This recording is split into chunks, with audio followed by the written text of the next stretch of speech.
Hello YouTube. Robert Alvarez, the Psychic Witch, also known as Mr. Lighting and a Fan. Good evening to all of you in YouTube land. I hope and pray that you and yours are happy, healthy, safe, and well. Right now the time is approximately 11 p.m. and 1 minute Eastern Time, as in 11:01 p.m. ET, and the date is Wednesday, December 29th, 2021. The moon is waning in Sagittarius and the sun is transiting in Capricorn. Today is also the fourth day of Kwanzaa, and I happily received one of those emails from Sister Sci-Fi, which is a website that is devoted to science fiction, fantasy, Afrofuturism, and magical realism, and features women of color, specifically Black women and First Nation women, both as the writers and as characters in those writing works. And the principle today is Ujamaa, cooperative economics, to build our own businesses, control the economics of our own community, and share in all the work and wealth. I love this concept. Pardon me, especially as somebody who used to teach prosperity classes, I can really get behind this principle of Ujamaa. Anyway, so this is the official video that begins the Llewellyn's 2022 tarot calendar. And of course I'm going to have Drake, more commonly known as my awesome audiovisual person, do a close-up of the cover, the beautiful cover that has this gorgeous, rich forest green background, and I'm going to have him do a close-up of the cover of the back of the cover, or the back of the wall calendar, because it is a wall calendar.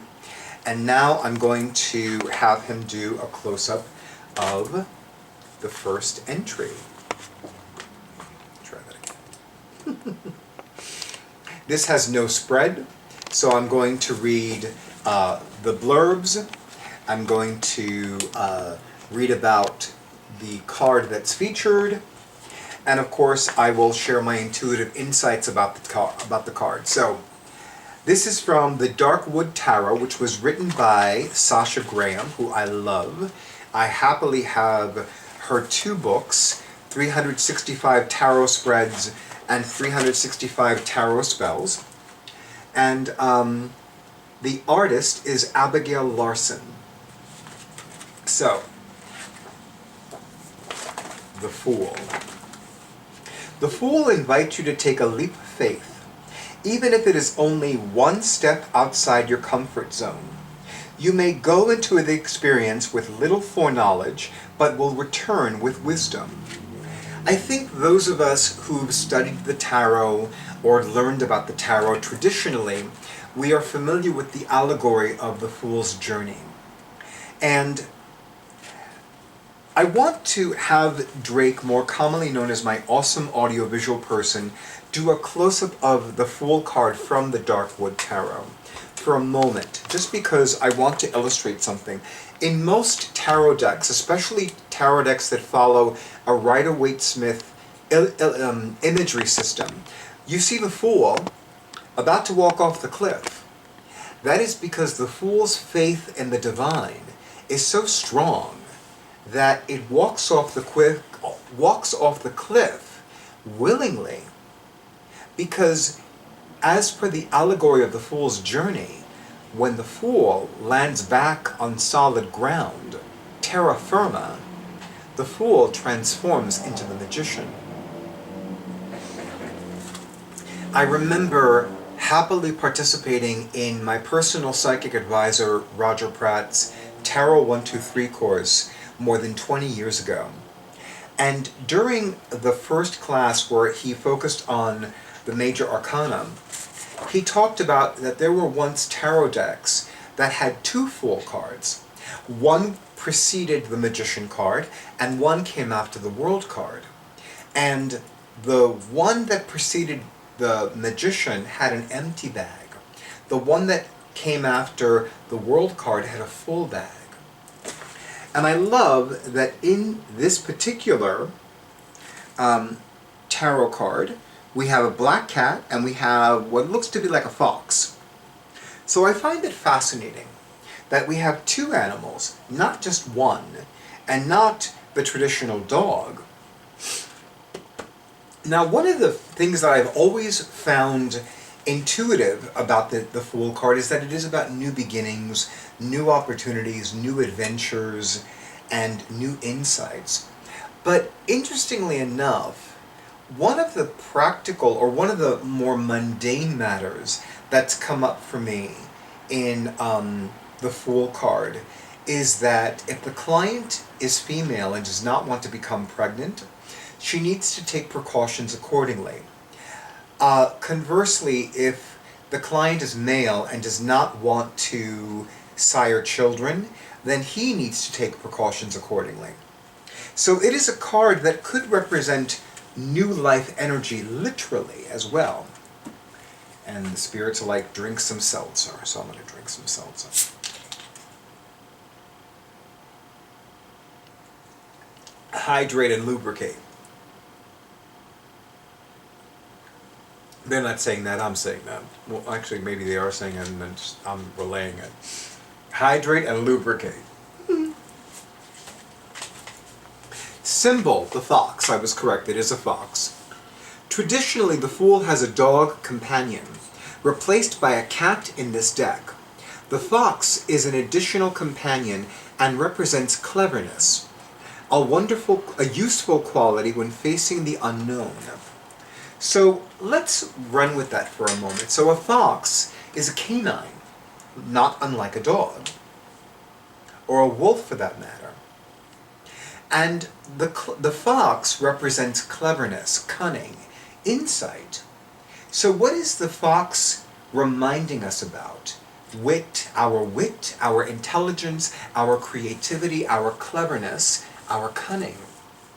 You know, sometimes in life we encounter people who are not our friends. They may be friendly, they may treat us in a professional and dignified manner, but they're not our friends. And most of the time we know, don't trust that bitch. And by the way, if your spirit guides ever say to you, don't trust that bitch, please do yourselves a favor. Don't trust that fucking fucked up bitch. Because if you do, it's not going to go good for you. Take my word for it. And please, don't just take my word for it. Look at me as the voice of experience, because sometimes in my life, I did trust the wrong bitch. Not no more, but you know. Take a foolish step. This is one of the kinds of articles in which the Barbara Moore's writings shine. The Fool often invites you to step out of your comfort zone or climb out of a rut. If your tarot practice feels stale, here are 6 tips to freshen it up. I love this. I love this. And you know, it's ironic for me because recently I have felt an increase in new life energy in my readings, in my insights, from various tarot decks, oracle card decks, divination decks, naipes. I'm learning Lenormand and reconnecting with naipes. So I'm finding, and of course now I use runes and crystals for readings, and you know, so I'm experiencing not any staleness at all, but if it does happen, I can go to this. Okay, for me, this article is worth the price of this calendar. I'm declaring that right now. So, try reading, if your tarot practice feels stale, here are 6 tips to freshen it up. 1. Try reading for people you don't normally read for, or considering types of questions you don't usually field. How many of you in YouTube land will ask the tarot, what do I need to know right now? Have you ever considered that question? By the way, that is probably one of the most brilliant, intelligent, and worthwhile and insightful questions one can ever ask any divination systems. Any divination system, whether it's tarot, oracle cards, Nipes, Lenormand, Gypsy Witch, Kipper, runes, crystals, palmistry, any system of divination. One of the best questions you could ever ask, and probably one of the most worthwhile questions, like it is an absolute guaranteed dividend on your investment of time, energy, and money if you ask, what do I need to know right now? Use a deck you have never used before or wouldn't normally use. Oh, I've already covered that. Try out a new spread or invent one. If you don't normally get readings, try exchanging readings with other people to see new methods and interpretations. Hang out with other tarot readers in person or virtually and talk about tarot. I don't do that enough. I must admit, I definitely do not do that enough. And that is something that I think I definitely need to do more of in 2022. Yeah. I actually like that idea. Okay. Or, especially in honor of my fellow professional readers, have a professional reading. Either have a professional reading with somebody that you've never had a professional reading with before, or if there's somebody that you haven't, whose psychic services or reading services you haven't used in a long time, go back to them and say, you know what, I was feeling guided and led. Or you could just say, you know, Robert Alvarez, the psychic witch, said in one of his videos that I need to reconnect with somebody whose reading services I used to use, so I'm calling you. How you doing? Can we schedule an appointment? Finally, tarot connects to other esoteric practices through correspondences. Jump in and learn about one that is new to you, such as astrology, numerology, the elements, Kabbalah, or even different myths. One of the very first compliments that I ever received after I became a professional reader was how impressed the individual was with how layered my readings with the Sacred Tarot are. Because I do include Western astrology, I do include numerology, and especially the last several years, I do include the goddesses and or angels that correspond to those cards. Another symbol, which I did not even notice in this deck, and I know a lot of people for whom the spiders are sacred, so I'm like, oh, I see where it is, okay. Spiders represent the ability to weave stories. In the First Nation, or as I used to say, Native American cosmology, the spider represents the weaver of words, the weaver of worlds. I'm sorry, it's reminded me of one of my favorite witch chants. We are the flow. We are the web. We are the weavers. We are the web. And then, of course, one of my favorite lines, we are the witches back from the dead. I love that one. Through stories, we understand the world and create order amid the chaos of life. This is the beginning of your story. How will you tell it? You know, the Fool really is about new beginnings. In all ways. You know, maybe for you in 2022, a lover's card year, the year of options and opportunities, which is the message that the great goddess gave to me about each year's theme, if you will, what new beginning is in store for you? Is there a new beginning that you are still afraid to begin? Is there a new beginning that you have decided now more than ever you must begin?